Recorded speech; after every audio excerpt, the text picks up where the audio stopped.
Voilà, correction des exercices 6, 7, 8, 9, 10 et 11 de la feuille 1 du chapitre 9 sur les puissances. Alors pour ce premier exercice, il suffit d'obtenir 4 résultats avec la calculette. Donc on va essayer de voir avec la calculatrice comment on fait. Alors pour le premier, on nous demande donc 5 à la puissance moins 3. Donc 5 à la puissance, changement de signe 3, égale. Alors cette calculette affiche parfois en fait sous forme de fraction. Donc il suffit de cliquer sur cette touche avec une flèche à gauche, une flèche à droite. On obtient 0,008. Ensuite, je souhaite avoir, alors, parenthèse, changement de signe. Et donc, du coup, on est sur du moins 8. Le tout à la puissance, alors, ici, puissance moins 2. Donc, changement de signe 2, égal. Et donc, du coup, sous forme de fraction, la même touche que tout à l'heure, on est sur 0,15625. 0,015625.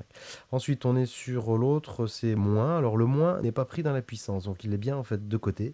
Moins 2 à la puissance moins 5. Alors, à la puissance, voilà, moins 5, changement de signe 5, égal.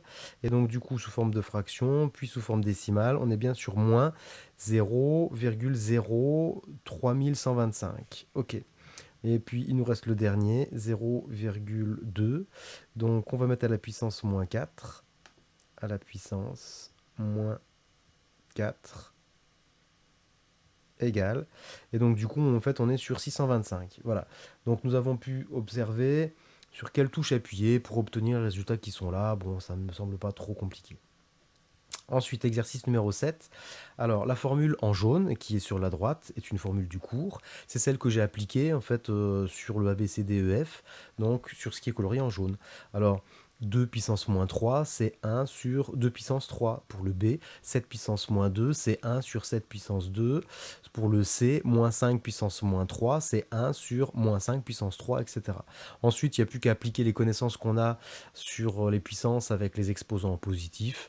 Et donc, du coup, on arrive à obtenir les fractions qui sont indiquées ici. C'est-à-dire 2 puissance 3, c'est 2 fois 2 fois 2, donc ça fait 8. Donc, globalement, en fait, pour le A, on est sur 1 huitième. Si je prends le C, moins 5 à la puissance 3, c'est moins 5 fois moins 5 fois moins 5. On est sur globalement du moins 125. Et donc, du coup, bah, le moins, on le met au-dessus, puis on est sur du moins 1 sur 125, etc.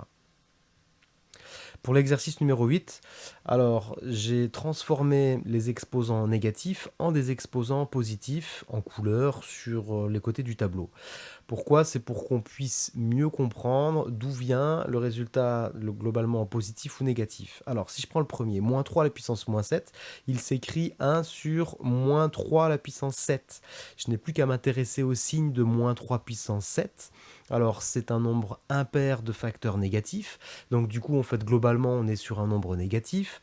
Alors, si moins 3 à la puissance 7 est un nombre négatif, ça veut dire que 1 sur moins 3 puissance 7 est un nombre négatif. Et donc, globalement, moins 3 à la puissance moins 7, c'est bien un nombre qui est négatif. Je détaille pour le deuxième. Donc on est sur moins 5,4, le tout à la puissance moins 4. On peut l'écrire 1 sur moins 5,4 à la puissance 4. Moins 5,4 à la puissance 4 est un nombre positif parce qu'il y a un nombre pair de facteurs négatifs. Donc du coup 1 sur moins 5,4 à la puissance 4 est un nombre qui est globalement positif. Donc en résumé, moins 5,4 le tout à la puissance moins 4 est donc un nombre positif. On fait de la même manière pour les autres petites questions.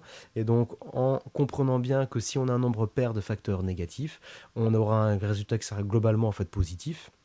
Et si on a un nombre impair de facteurs négatifs, eh bien on aura globalement en fait un résultat qui sera négatif. Et surtout, ne pas confondre, c'est pas parce que l'exposant est négatif que le signe va changer. C'est plus le côté pair ou impair en fait de l'exposant qui va déterminer le signe du résultat. Ensuite, pour l'exercice numéro 9, ben, toujours pareil. Donc, ce que j'ai mis en jaune, c'est la formule du cours, c'est-à-dire a puissance moins n est égal à 1 sur a puissance n. Et bien, donc, c'est ce que j'ai colorié en fait en jaune pour le a, b, c et d. Donc, je ne reviens pas dessus. Hein, exemple, 1 sur 2 puissance 3, et bien, ça fait 2 puissance moins 3. Ok. Maintenant, l'idée, c'est d'utiliser les connaissances qu'on a.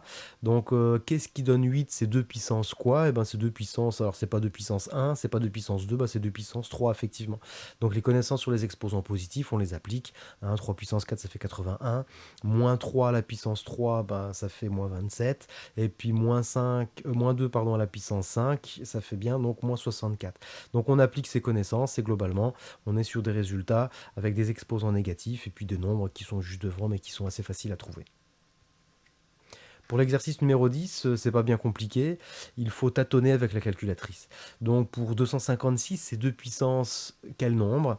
Eh bien alors déjà on se doute que c'est un nombre, un exposant positif, mais on va tester, en fait 2 puissance 5, c'est pas assez, 2 puissance 6, c'est pas assez, 2 puissance 7, c'est pas assez, on est impatient, 2 puissance 10, ah ben c'est trop. Et donc en tâtonnant comme ça, en fait on va tester des exposants en fait avec la calculatrice en faisant 2 puissance quelque chose, et on tombe par hasard sur le 2 puissance 8. Le 5, c'est pareil, c'est 5 puissance 6 qui donne 15 625. Donc on n'a pas de touche sur la calculatrice qui permettent en fait de rentrer 15 625, le 5, et puis qui nous donne en fait l'exposant 6, quoi. C'est pas possible.